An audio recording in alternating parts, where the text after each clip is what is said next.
Police 10-8 Talk. I'm Joel, this is Officer Bosco. We're going to spend a few minutes going over, sorry about the bug swatting, but they are bad. Bosco picked himself up a Walther MP-5 A-5 in 22, and he's going to spend a couple minutes going over some specs with you on that, and then we're going to adjourn to the range and shoot her up a little bit. So we'll be right back. Hey everybody, it's Officer Bosco. Welcome back to Police 10-8 Talk. Picked up a new toy the other day. I've actually been waiting quite a while to get one of these. This is a Walther made MP-5 22 clone that is imported by Umarex. It is an actual H&K licensed copy. Some of you are probably familiar with the GSG-5s. The GSG-5s that were out actually were not endorsed or not were not made by license under H&K. That's why the GSG-5s are no longer around. H&K basically sued them and put them out of business, basically. But this one is actually made by Walther. Now, it is a 22 caliber long rifle. As you can see, with two magazines. They make magazines in 25, or if you live in the communist state of California, they make them in 10 rounders, which is absolutely ridiculous. But anyways, 16.2 inch barrel.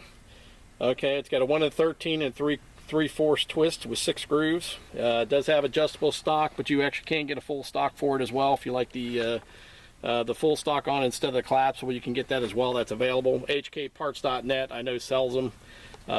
Pretty much they sell just about anything at HKparts.net for an H&K style rifle. Overall length is 26.5 to 32.5. Height is 10.6 inches. Width is 2.2 inches. Trigger pull says 6.6 to 8.8. I definitely think it's more in the 6.6 range. The trigger is excellent. I mean, it's a great trigger. It's very, very, very smooth trigger. Weight is 6 pounds. Retail new is around $4.50 to $5. I actually got this used. I got a really good bargain on it. Now, one thing I do want to go over is there's two different models. There's one, this is the model that has a fake suppressor. That's not real. That actually unscrews. The screw's actually up at the top, or the threads are at the top. That's where it screws in at. If you take this off, if you want to, I'll take it off real quick just to show you.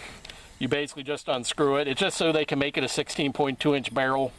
They basically just put that on there for looks, but it's nice because it gives you a little bit extra weight, so when you're shooting, like high velocity rounds, it's about nothing. And that's what it looks like. So you do have a 16.2 inch barrel. HKparts.net also has a little piece that you could put on there if you just want to take this off and just use this regular pencil barrel. You can do that. There's just a metal shroud around it, but that's that piece right there. But that's where it screws in. The GSG-5s, they screwed in at the bottom, whereas the Walther's screw in at the top. So that's basically just one little particular about this gun. Also, another thing too that's different about these guns as opposed to the GSG-5s, just screw that in pretty tight there, is the bolt group does not come out on the Walthers. GSG-5s, you could take the end cap off, that whole entire assembly comes out. This gun does not do that. That's internal, it's captive, you can't take it out. Which I can somewhat understand, and it makes it easier instead of having all those little small parts, being that it's a 22. It does make a difference. So when you take this cap off, you basically cannot take any of this out. This does come off. It's got the regular 2 pins on it. Like a standard HK, you can take these out and the trigger group comes out, so you can clean it. One thing that is kind of nice about this, and I'll try to show you real quick, if you take this back pin out, okay, take that out, take this in buttstock out. The one thing the GSG-5 does not have, which this does, which is kind of novel, at the end there's an adjustment hex screw there. You can actually adjust the spring tension on this gun, where you can do that with GSG-5. You can do that with this. Like if you're going with subsonics, which are kind of slow, you can actually play with this and what it does is it tightens up the spring and it loosens the recoil spring on it. So that's novel. I've never seen that before in any other gun, but as you can see, this is all one piece. You can't get this out. So cleaning it's a little bit interesting. That's the trigger group right down there. It's about as simple as you can get. Like I said, it is a Walther made. You're basically shooting a Walther made gun, so the quality is excellent. And put that back in. And what we're going to do is we're going to put this back together. We're going to go over to the range and shoot some rounds with it. And like I said, you just put this pin back in. And it's ready to go. We're going to take it out the range, put some rounds through it, so just stand by.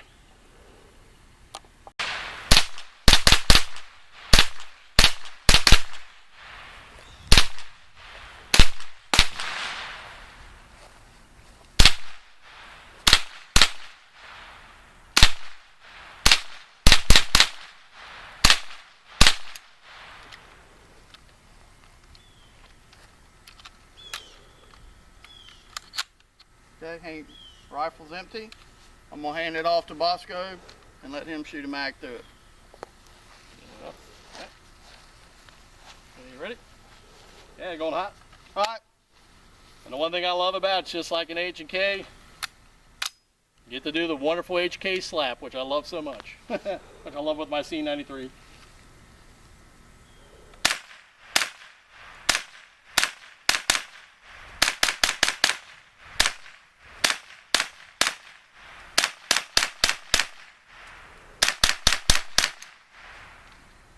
Okay, ran it dry. Okay, just stand by. We'll take a look at the target and tell you what we think. Stand by. Welcome back. Bosco and I just each shot a mag through the MP-5 22. All my years of shooting, I'll be honest with you, never had a chance to fire one till now. What a sweet, fun to shoot 22. Little bit of take up in the trigger, but once I got figured out how much, it was, I mean, you can see just messing around. Headshots were really no issue with it. This one was damaged just a bit in shipping.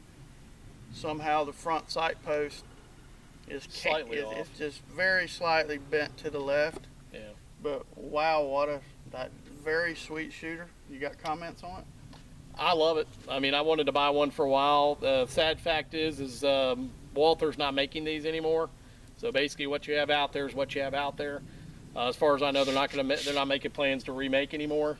Oh, that's a shame. Yeah, but this is actually probably my new favorite gun. This is actually going to be my house gun. And people are like 22, but a 22 can do a lot of damage. And with the low recoil, no flash, and if you actually have to touch this, discharge this in your house, it's not going to deafen you. So yeah. 22, I think, is a good choice for home defense. And let's be honest, it's the coolest mother effing 22 I've ever seen in my life, and it just looks cool, and that's almost as important. But it actually shoots too. It shoots very well. But it looks cool.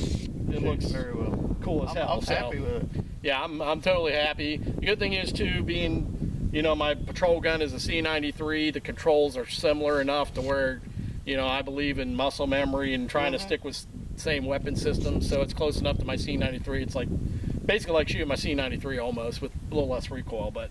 And I'll tell you, even though they're plastic, the magazines are very, very well constructed. Yeah. Very smooth. Very quality made. I got these. One came with the gun.